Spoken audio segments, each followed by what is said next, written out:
Irmãos, companheiros do ideal espírita, trazemos um abraço fraterno de todos os corações amigos que estão reunidos na casa na noite de hoje. Exoramos as bênçãos de Deus para que nesse penúltimo dia do ano possamos aproveitar ao máximo as boas energias que aqui se depõem. Amanhã, à meia-noite, nós fecharemos 365 dias, conforme o calendário gregoriano. Ainda não será um ano bissexto. Teremos que comemorar. Estaremos no ano de 2016, depois do advento de Cristo. A despeito da imprecisão histórica, será para muitos um momento revigorante. Para outros, nada mais do que mais do mesmo. Muitos amanhã, enquanto arderem os fogos e se fizerem os brindes, não estarão no ano de 2016, mas guardarão um certo rancor, um certo tédio, porque já viram tantas viradas, já se foram feitas tantas promessas, inclusive de emagrecimento, e nada foi cumprido. O ano passa a ser um ritual metódico e desagradável, onde muitas vezes desejamos por pura educação, mas de fato nossa mente e nossos corações não estarão felizes nem novos, porque o nosso coração não segue o calendário gregoriano. Muitos de nós nessa sala não estamos no ano de 2015. Muitos de nós nessa sala estamos em anos atrás, em épocas de outrora, que consideramos mais felizes, em tempos que não voltarão mais. Somos muitos saudosistas, alguns mesmo sem ter idade para tanto. Então, na noite de hoje, convidaria os amigos a uma história de sabor indiano. Diz o mito que na Índia medieval, um jovem chamado Kim, com aproximadamente 6 anos de idade, começa a revelar um desejo perturbador de compreender o que era a dor e o sofrimento. Então pergunta aos pais, de forma metódica e desagradável, por que a pessoa sofre? Por que as pessoas têm de morrer? Por que fulano acontece aquilo e ciclano não acontece nada? Por que da vida uns têm mais sorte e outros têm menos? Por que uns nascem desse jeito e outros daquele? E quando os pais não têm uma resposta, sempre que nós não temos uma resposta, arranjamos uma forma muito equilibrada de responder às nossas crianças. Dizemos mais ou menos assim: cala a boca, menino, isso não é para a sua idade. Um dia você vai saber de tudo isso, mas não é para a sua idade. Esquecidos de que a pedagogia diz que quando a pergunta surge, é o momento para a resposta. Mas nós não gostamos de cogitar sobre as questões do sofrimento. É sempre algo que nos é desagradável, que naturalmente vai evoluindo com a idade e começa a fazer a leitura corporal das pessoas. Então, sempre que ele fazia a pergunta, observava que as pessoas reagiam mal, que haviam respostas desagradáveis, desarticuladas e outras sem nexo, até que por volta dos 12 anos ele desiste e decide então não mais escutar aquelas respostas prolixas, que eram sempre as mesmas. A vida é assim mesmo, é desse jeito, não tem jeito. É assim que acontece, paciência, vamos vivendo. É da vida mesmo, acabou. Que completa os 12 anos e começa a perceber que a maioria não tinha a resposta correta. Por que sofremos? Por que morremos? Por que determinadas coisas nos acontecem? Então, aos 16 anos da maioridade hindu naquela época, ele assiste o sol se pondo e trazer uma figura singular. Era um homem velho, carregava um cesto de vinho gigantesco, enorme, atado às suas costas, algo parecido aos balaios do nosso mercado, mas bem maior. Ele afava com tanto peso, as suas veias dilatavam, e quem percebeu que, para além do peso do cesto, ele trazia um semblante marcado de profunda dor e introspecção. Então ele teve certeza de que estava diante de alguém que sabia o que era o sofrimento. Fitou demoradamente e então decidiu ir ao seu encontro. Põe-se à frente daquele velho homem e imediatamente se apresenta: eu sou o Kim, e vejo que o senhor sofre há muito, busco saber o que é o sofrimento, então me peço, como manda a nossa lei, me ensine o que é o sofrimento. O homem estava tão absorto no seu caminhar pesaroso que sequer escutou, seguiu em frente. E quem não se fez de rogado, pela segunda vez o interpôs e disse: vejo que o senhor sofre. Meu nome é Kim, desejo saber honestamente o que é o sofrimento. Sei que sou jovem, mas não me despreze. Me diga o que é o sofrimento. E o homem então seguiu adiante, como se ele não existisse. Na terceira vez, ele, algo irritado, lhe sentenciou: o senhor conhece a lei? Vou lhe perguntar mais uma vez. Se o senhor não me responder, eu declaro que desse dia em diante o senhor será o meu guru, e vou seguir onde quer que o senhor vá. Vou entrar por essa porta, vou tomar a bênção dos meus avós, e vou seguir o senhor aonde o senhor for. O homem se assusta, olha para ele, mas dá de ombros, e caminha a caminho de Varanasi, a cidade sagrada aonde os hindus vão para morrer. Ele, algo absorto, sem saber o que fazer, corre casa dentro e cumpre a promessa. Pede a bênção aos seus avós, que de forma inopinada não poderiam negá-lo. Assim o abençoam e que parte para alcançar aquele homem velho antes ainda que o sol se pusesse. Ele o acompanha e narra: estou aqui conforme eu prometi. O senhor de hoje em diante é meu guru e nada há que fazer, vou segui-lo. Modernamente nós poderíamos chamar isso de obsessão. O homem dá de ombros. Quando o sol se põe, quem assiste aquele espetáculo pavoroso que se repetiria outras vezes. O velho, com grande dificuldade, tira o cesto sobre as costas, abre o cesto e dá um grito de muita raiva. Em seguida, fecha o cesto, abraça-o e dorme a ele abraçado. Na manhã seguinte, Kim tagarela. Enquanto ele prepara o café, Kim se serve junto. Ele pega o cesto com esforço natural. Kim o segue curioso, mas era um monólogo. Ele não falava nada. Por mais que Kim falasse, não havia resposta. Estava completamente absorto nas suas dificuldades. Kim sentia-se, talvez, a maneira de uma esposa que tenta conversar com o marido no dia da final do futebol do campeonato. Era inútil. E para não ser sexista, a maneira do marido que tenta conversar com a esposa no último capítulo da novela.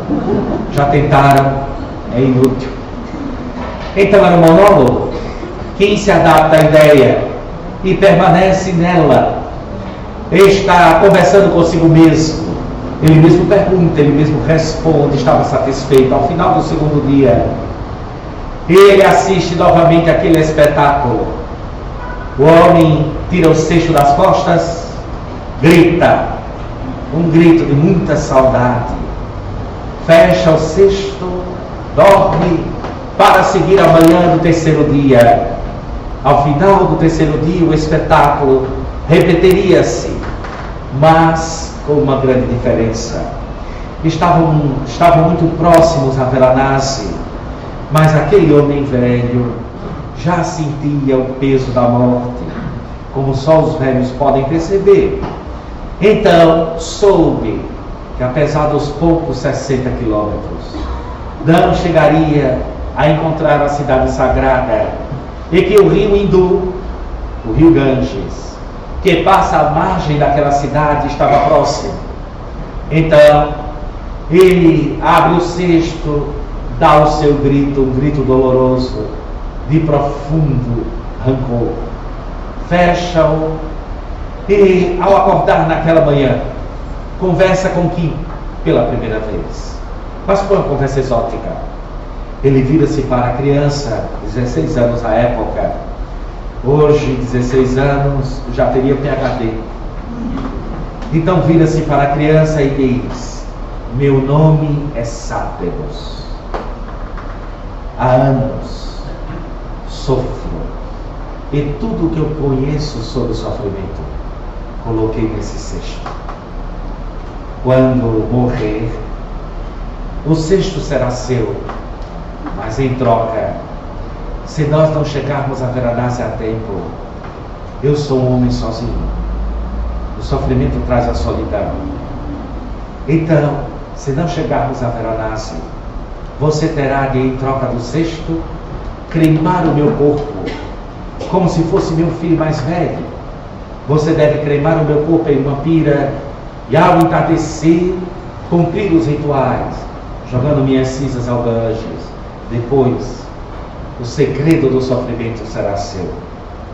Kim estava feliz e triste ao mesmo tempo, porque ele falava propondo um acordo absolutamente exótico. Ele o aceita, e os dois seguem a caminho agora, travam um diálogo, onde Sáteros narra a sua história. Ao final daquela noite, as predições do homem estavam corretas. Naquela manhã seguinte, o sol não encontraria mais a alma de Sáteros, apenas um cadáver. E Kim, algo assustado, reconhece que o companheiro de jornada já não estava mais a seu lado. Assim trata de cumprir o acordo. Separa o cadáver do cesto, prepara a pira, espera a hora adequada, acende-a, e quando só lhe restam as cinzas, antes que o sol se pusesse, entra até a altura da barriga do Ganges, com o cesto outro, carregando as cinzas de seu companheiro, antigo guru, cumpre os rituais, volta e vai abrir o cesto ansiosamente. Quando abre o cesto, dá um enorme grito, um grito de surpresa. Dentro do cesto não havia absolutamente nada. O mito de Sáteros e Kim faz com que ponderemos a forma pela qual encaramos o sofrimento. Há duas possibilidades. Podemos ser Sáteros, aquele que carrega seus sofrimentos consigo e reclama da vida sistematicamente. Antes de dormir à noite, brada: por que eu tenho essa vida miserável? Por que tantas coisas ruins me acontecem? Se eu fosse assim como fulano, se eu fosse assim como cicrano. E coloca pedras nos cestos das reclamações, para na manhã seguinte tentar levantar aquele cesto cada vez mais pesado. Cada vez que reclamamos da vida, colocamos algo que uma pedra, para tornar o fardo de suportá-la ainda mais difícil. Eis Sáteros. Sáteros é aquele que reclama sistematicamente da vida, que exige dela o que nunca deu a ela, que gostaria que ela fosse o que de fato ela não é. E é claro que nessa sala não tem nenhum Sáteros, eu tenho certeza. que todos nós aqui dentro jamais reclamamos de nada. Pelo contrário, até agradecemos. Mas se algum de nós já experimentou a experiência de reclamar da vida que temos, se já passamos por esse processo, já devemos ter sentido a dificuldade que é conviver com nós mesmos. Às vezes, nós nem nos aguentamos, porque pautamos a vida como se ela fosse dor e sofrimento, e como se o sofrimento redimisse os nossos enganos. Isso, de fato, não é verdade. O Evangelho, segundo o Espiritismo, divide o sofrimento em dois tipos: o bem sofrer e o mal sofrer. Sofre mal quem sofre como sátiros, quem sofre reclamando, o que o Evangelho identifica como sendo murmurar. Aquele que murmura, veja, não é sequer declarar em alto e bom som. Basta murmurar, achar ruim, pensar consigo mesmo. Mas, meu Deus, por que comigo que sou espírita? Por que não com fulano que nunca prestou na vida? Por que não com cicrano que jamais deu um pote de sopa em toda a sua existência? Mas porque logo comigo que azar eu tenho. Quando a gente faz um murmúrio, não reconhece. Se não reconhece, cai em sátiros. Tornamos a nossa vida própria muito mais difícil, porque ainda há entre nós aqueles que acreditam que sofrendo pagam. E eu espero que não haja nenhum de nós aqui, mas nós temos, porque a nossa primeira experiência como espíritas, a doutrina dos espíritos tem 163 anos. Então, muito provavelmente, é a nossa primeira reencarnação como espíritas, porque em A Gênese está a dica: nós reencarnamos a cada 3 ou 4 gerações, porque com a nossa expectativa de vida vai dar entre 250 e 300 anos de idade. 300 para a mulher e 250 para o homem. Não é terrível? Então é muito possivelmente a nossa primeira experiência como espíritas. Assim, nós fazemos releituras das nossas antigas religiões e muitas vezes esquecemos do que nos diz o Espiritismo ser uma proposta nova. Certa feita encontrei uma pessoa muito querida. Ela é professora, e professor, você sabe, jamais reclama de nada. Se tem uma turma que nunca reclama, é professor, seguida de médico. Não riam, é outra danada. Então estava com a dona fulana, nós nos encontramos, e ela me disse: Gilvão, eu tenho uma novidade para lhe contar. E eu disse: diga, fulana. E ela falou: agora não, quando o horário do expediente acabar, pronto. Para um ansioso fofoqueiro, nada pior do que ter que esperar o final do dia. Então nós esperamos lá para as 5h30, acabou, nós nos reencontramos na sala dos professores, e aquela conversa tão agradável, alguns amigos até dizendo: olha, é tão bom quando a gente volta para a sala dos professores, é uma maravilha, o que estraga o aluno, é porque a gente tem que sair para dar aula. Quase se deu uma maravilha.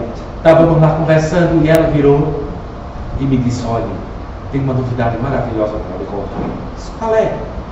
Eu tornei-me espírita e estou muito feliz. E eu fiquei comovido. Peguei-lhe as mãos e disse: espero que a doutrina espírita faça por você o que fez por mim, e você será certamente muito mais feliz. Eu estou comovido. Ela disse: eu também. E eu disse: como é que é ser espírita? Diga para mim. Ela disse: Gilvão, é tão bom. Eu disse: mas o que é tão bom? Saber tudo é tão bom, Gilvão. Eu disse: mas como assim? Comecei a ficar preocupado. Eu disse: é, porque espírita sabe tudo. Eu disse: mas como é que é? Eu disse: é, eu já li Nosso Lar. Então já sei tudo o que é preciso sobre espiritismo. E eu fiquei mais apavorado ainda. Eu disse: mas como é que é isso? Eu disse: meu filho, era uma senhora já da certa idade. Eu já sei que quando eu morrer não, desencarnar, estará diante de mim o meu cadáver. E então vou me despedir dele. E quando eu der as costas para o meu cadáver, vai se abrir no céu. Eu já fiquei todo arrepiado. Vai se abrir no céu clarão, E dele vai sair o meu mentor mor. Essa é nova. Mentor mor é nova. E então eu estarei diante de um tribunal. E eu me lembrei imediatamente de Leon Denis, uma obra fascinante, Cristianismo e Espiritismo. Eu estava diante de um fenômeno sincrético. Ela adaptava a antiga religião ao que estava tentando compreender agora. Era natural, absolutamente natural. Mas eu cá comigo pensava na frustração, porque veja como é triste ser espírita. Nem direito a um juízo final a gente tem. Porque nas outras religiões o julgamento espera a morte. No Espiritismo não se respeita nem isso. Nós somos julgados imediatamente. Na hora que a gente erra, um juiz chamado consciência age. Não espera nem a gente morrer, não é terrível? E eu cá comigo deixei a história continuar. Ela me disse, então o meu mentor mor dirá assim: fulana, o que é que você fez de bom na terra? Diga para mim, o que é que você fez de bom na terra para merecer entrar no nosso lar? Porque senão vai para o umbral. E ela então disse, Gilvão, nessa hora eu vou olhar para ele como só uma mulher que viveu o que eu vivi pode fazer, e vou dizer, nada. Eu não fiz nada de bom na minha vida, mas eu mereço entrar aí. E eu fiquei tão ruborizado, porque é o meu caso. Então, se tiver um jeitinho, sabe como é que é? Eu também quero. E eu disse, como é que é, fulana? Como é que você pretende? Ela disse, meu filho, eu vou olhar para ele e vou dizer, olha, eu posso não ter feito nada de bom na minha vida, mas eu aguentei o desgraçado de um marido durante 28 anos. Esse homem me humilhava, me espezinhava, nunca me amou, nunca me respeitou. E eu ali, não larguei o meu karma. Firme e forte. Ele tentou se separar de mim várias vezes. E eu perseguia, até que ele voltasse para mim, porque nós tínhamos feito uma acordo da espiritualidade que ele não poderia trair. Então eu estava ali, aguentei todos os impropérios, todas as desgraças que ele abalou sobre mim, firme e forte, porque o sofrimento redime, e tudo que eu sofri vai certamente fazer com que eu mereça entrar no nosso lar. E aí veio o momento que eu mais temia na vida. Ela olhou para mim e disse, não é? E eu fiquei totalmente desconcertado, não sabia o que dizer, porque eu não acreditava em nada daquilo. E aí eu me lembrei de uma palestra que eu tinha assistido. Esse negócio de palestra às vezes funciona. Então eu lembrei de uma palestra. Disse, tive que entrar na fantasia. Olha, muito provavelmente o que os seus mentores espirituais dirão à senhora é o seguinte: meus parabéns, a senhora suportou essa criatura durante 28 anos, agora a senhora vai reencarnar com ele para aprender a amá-lo, porque no Espiritismo não se pune, não se castiga, não se paga, nem se cobra, se ama. Então você deve voltar para amá-lo. Vocês precisavam ver a cara de desespero daquela nobre senhora. Aquele traste. Sim, infelizmente, é muito possivelmente o que vai acontecer, porque nós estamos ainda numa matriz religiosa de milênios que nos ensina crime e castigo, pecado e punição, respeito às leis e pontos que nos levam aos céus. E a doutrina espírita é, com Jesus, a proposta magnífica de abandonarmos as velhas posturas religiosas e abraçarmos o amor como forma fundamental de redenção. Por essa ótica, meu bom amigo, se você distribui sopa com medo dos obsessores, se você vem às reuniões públicas, às palestras em especial, com o objetivo de salvação, se toma água fluidificada para purificar-se, eu lamento informar. Nem toneladas de sopa, nem litros de água fluidificada, nem anos de palestra vão adiantar absolutamente nada. Porque todo o procedimento válido deve ser motivado essencialmente pelo amor, pela busca de fazer o bem ao próximo. O amor, como definiu Sócrates, no sentido estrito de querer sempre o bem do próximo. Assim, o bem e o mal sofrer permanecem em nós. Ainda somos Kim, ainda somos sáteros. Diz a lenda que Kim percebeu que uma criatura pode negar por toda uma existência as oportunidades que a vida lhe dá. E pode mesmo desperdiçar uma existência com reclamações inúteis, que não vão mudar absolutamente nada. E narra a lenda que ele pega o cesto, compreendendo o propósito do sofrimento, e queima na mesma pira onde ardeu Sáteros, e o deixa para trás, e vive como preconiza o bem sofrer do Evangelho segundo o Espiritismo. Entenda o sofrimento como a consequência dos seus próprios atos, ou como a necessidade que todos nós a temos de nos tornarmos pessoas melhores. Para isso, portanto, é necessário que nós recomecemos. Estamos no dia 30 de dezembro do ano de 2015. Amanhã, à meia-noite, iniciaremos o ano de 2016. Há 2016 anos, a mensagem do Cristo permeia os nossos corações. Mas eis que nos perguntamos: qual o dia, qual a data em que nós permitíssemos que de fato Jesus nascesse nele, Jesus nascesse em nossos atos e em nosso entendimento de vida? Estamos cercados pela cristandade e pela sua mensagem há mais de 2000 anos. O que temos feito com a mensagem dele? O que temos feito? Talvez tenhamos tentado sepultá-lo em toneladas de catedrais imensas, com gigantescos pilares.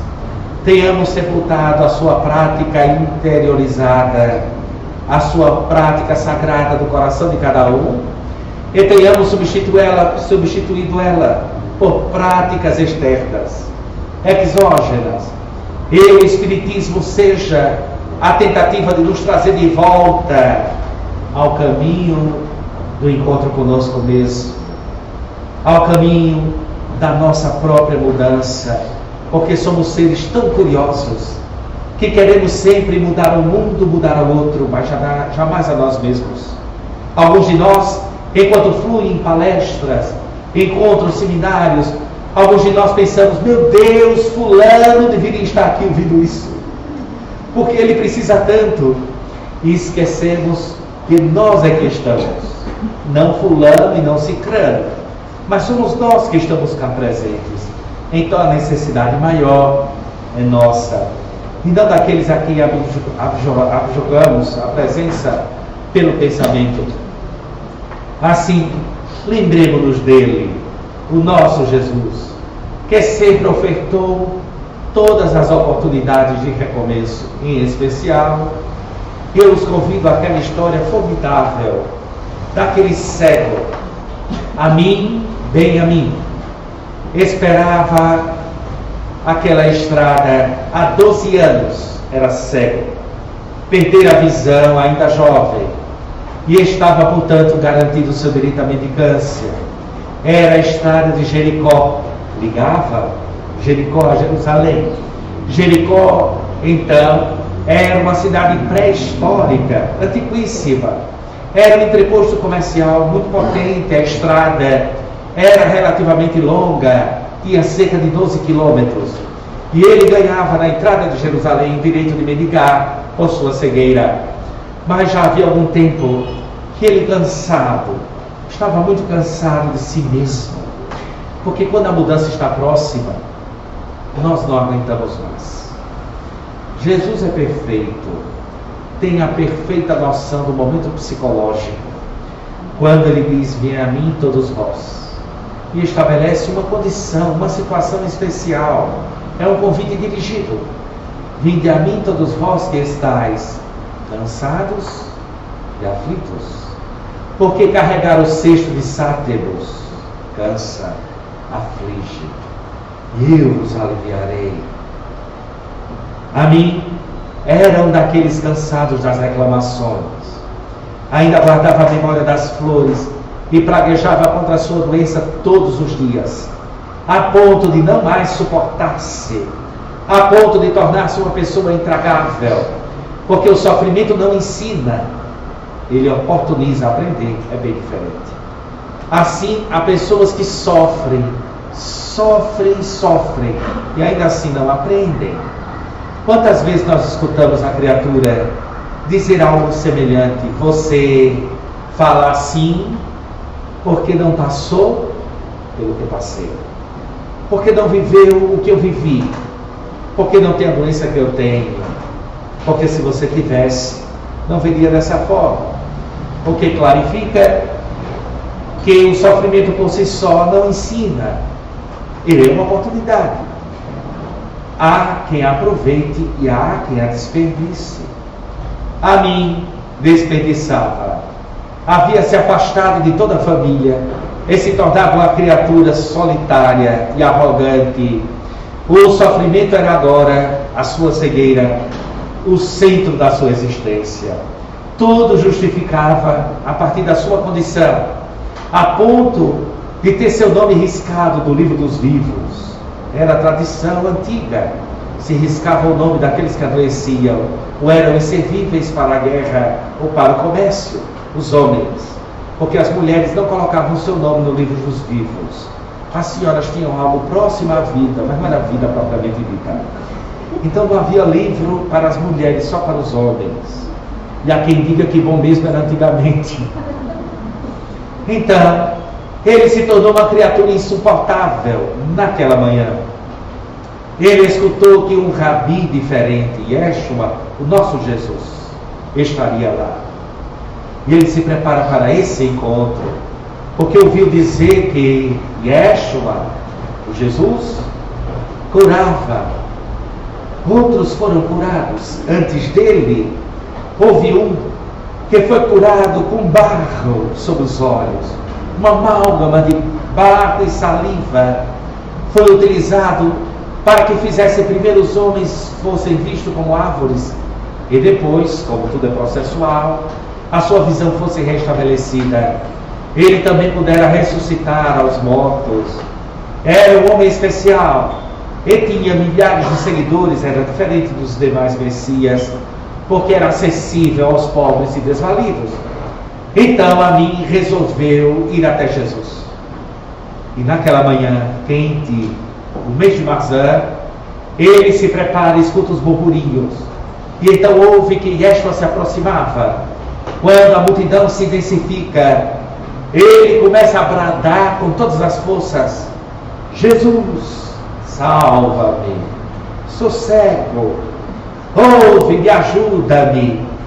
E começou a bradar com tanta força, com tanta potência, que os discípulos se incomodaram com a voz. Imagine, no meio de milhares de pessoas. E então se aproximaram de mim e disseram: cala-te, não vês que está importunando o mestre? Quando ele soube que Jesus escutava, aí que ele berrou desesperadamente: Jesus, salva-me, sou cego, tende misericórdia, sou um pobre cego à margem da estrada, salva-me, Jesus, já salvastes a tanto, salva-me. E de tanto bradar, em um intervalo entre um fôlego e outro, cortou a multidão, aquela voz penetrante e serena que lhe fazia um convite: venha até mim. Quando ele escutou isso, chocou-se. Era a primeira vez que era tratado dessa maneira. Que espécie de homem pedia a um pobre cego para levantar-se e caminhar em meia multidão? quanta crueldade, não teria coração esse tal Jesus? Somos nós, os cegos, porque nós pedimos nas nossas orações. Quando temos um sofrimento, pedimos. A gente faz um pedido atrás do outro. Às vezes até se perde na prioridade dos pedidos, porque eles são tantos. E nós pedimos o que é isso? Para dar. Gritamos, resolva isso, resolva aquilo outro. Por favor, resolva aquele problema. Olha, faça isso por mim, faça isso por fulano. Se o senhor fizer isso, eu acredito no senhor. Se o senhor fizer isso, e trocamos e mercadamos. Pode-se fazer a oração, segundo Kardec, para pedir, para agradecer ou para louvar. Mas nós paramos na faixa do pedido, tá bom demais. Então somos nós os cegos que pedem sistematicamente e bradamos sistematicamente. E os espíritos fazem como Jesus, porque eles não podem ser manipulados. Nós, muitas vezes, agimos como pobre coitados sátiros com um seixo gigante. Então somos os pobrezinhos coitadinhos. Às vezes a gente até usa isso para manipular as pessoas, é raro, mas acontece. Eu, por exemplo, quando fico doente, se alguém me der carinho, eu pioro na mesma hora. É impressionante. E quanto mais carinho dá, mais a febre aumenta, mais as dores incomodam. É incrível. Por quê? Porque essa é a nossa faixa. Nós desejamos usar o nosso sofrimento para justificar a incapacidade que nós temos. Nós os mascaramos. E os espíritos não são manipuláveis. Eles conhecem muito bem com quem estão lidando. Porque alguns desses espíritos nos acompanham há centenas de anos, em várias existências. Então sabem muito bem que nós somos. Não sejamos ingênuos. Jesus fala, não ao cego de agora, mas ao espírito que multimilionarmente se recusava à luz e se fingia de pobre coitado. Ele o convida, venha até mim, que é a cura caminho, busque, levante-se, erga-se, não finja, não adianta. Não adianta. Então, narra o evangelista Mateus que ele abandona a capa é a máscara que nós usamos, abandona a capa que usava e segue até Jesus. Depreende-se que ele tenha demorado algum tempo, porque houve impaciência. Então, depois que ele chega a Jesus, é feita a segunda pergunta, logo que está diante do mestre, no burrinho, prestes a entrar em Jerusalém. Jesus lhe faz a segunda pergunta desconcertante: que queres que eu te faça? Ora, será que ele não vê que eu sou cego? Será que ele não vê a minha condição? De forma análoga, amanhã, há 2016 anos, nós fazemos preces. Nós fazemos rogativas a esse Espírito que brinda a cristandade com o roteiro de felicidade segura. Nós fazemos preces a Ele, mas por quê? Será que Deus não sabe? Sabe. É onisciente, um dos seus atributos. Será que os Espíritos que nos guiam, os Espíritos superiores, não sabem? Sabem, porque nos acompanham há centenas de anos. Nós é que não sabemos.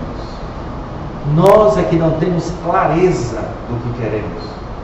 Porque muitas vezes pedimos baseados no imediatismo, no problema que se coloca agora, mas não nas questões centrais da nossa existência. Muitas delas que nós desconhecemos. Somente na prece, nos momentos de prece e de enlevo, nós temos acesso ao nosso eu profundo, a esse eu poderoso e sábio, esse Deus cuja fagulha dentro em nós. Quando estamos em prece, em estado de enlevo, às vezes nós nos corrigimos. Senhor, eu queria tanto, mas o que nós queremos seria a nossa ruína. Então é muito comum nós entrarmos em prece e descobrirmos coisas que não sabíamos que estava dentro de nós. Assim, a prece é boa para quem faz, não para Deus. Porque Ele sabe o que nós precisamos. Não precisa da nossa gratidão, nem do nosso louvor. Naquele momento, a mim, bem a mim, tem o seu primeiro insight. Jesus não era nenhum tolo. E como ele caminhou tal qual era, pediu a Jesus já algo diferente. Ele diz: deixa-me ver. Ver não é enxergar. Enxergar é um fenômeno óptico. Ver é compreender o que se enxerga. Ver é ter a compreensão. Tanto assim é que muitas vezes nós dizemos: meu Deus, estava na cara e eu não vi. Como é que pode passar tanto tempo e eu não ter visto? Mas é tão claro, porque nós enxergávamos, mas não víamos. Nós não compreendíamos aquela fenomenologia, aquele processo, como era de fato. Assim ele pede a Jesus ver, porque às vezes nós enxergamos a criatura na condição mais humilde, naquela condição de sofrimento. E é tão comum nós lamentarmos a sorte dela, porque apenas enxergamos, não vemos. Às vezes nós enxergamos aquele outro que é o vencedor do mundo, a criatura mais potente, mais bonita, e dizemos: olha que maravilha, como eu queria ser assim. Porque eu vejo, não enxergo, enxergo, mas não vejo, não compreendo o papel de cada um na vida. Temos uma visão muito superficial da nossa existência. Então Jesus lhe concede, e ele em êxtase enxerga e pede: deixa-me segui-lo como discípulo. Porque agora, além de enxergar, via uma razão para viver. Porque quando ele vê a vida como é, enxerga em Jesus uma razão para a sua existência. Nunca foi tão necessário o resgate da nossa ideia de Deus, o resgate do propósito da existência. Por que existimos? Para quê? Qual a razão transcendental? Muitos de nós nos entregamos a uma ausência melancólica de processo, em que desconhecemos as razões da nossa vida. E o Espiritismo nos convida a ocuparmos o nosso lugar no mundo com firmeza, com determinação, esquecendo o velho eu, que não funciona mais, a velha ideia carcomida que parou no ano de 2015. Então, recomece como Kim. Recomeçar não é repetir. Persistência não é insistência. Se deu errado, mude. Faça diferente. Não desista. Mas é necessária a reflexão. Porque nós somos tão teimosos que insistimos nas velhas práticas que estão carcomidas e não funcionam mais. Então, recomece 2016. Cometa erros novos, não cometa os velhos erros. E acima de tudo, combata o maior adversário da vida, que não é a morte. Porque a morte não acaba com a vida. A morte nos leva a nova existência, em outros planos dimensionais. Mas a vida permanece sempre. Sempre seremos vivos. O Espiritismo não reconhece como vivo apenas quem tem um corpo físico, porque isso seria negar aos nossos irmãos que nos ouvem nesse instante a condição de humanos vivos. Era impossível. Eles também têm vida. Aliás, há entre nós ditos vivos que são verdadeiros cadáveres, e outros que nós chamamos mortos, que estão cheios de vida. Então o adversário da vida nos parece não ser a morte. O maior adversário da vida nos parece o medo. O medo e a resistência às mudanças que nos propõe Jesus, a vida, e que nos clarifica o Espiritismo. Então, ajuste o relógio do seu coração. Mude o calendário do seu sentimento. Permita que o passado se vá. Abra-se para o novo. Permita-se errar coisas novas. Deixe para trás o que passou. Mas não esqueça, porque o passado pode ser um legado de experiências maravilhosas. Deixe para trás apenas a amargura. Traga as boas lições que lhe fortificam. Faça como Kim, queime o cesto do que não lhe serve mais. E faça com que 2016, de fato, seja um ano novo.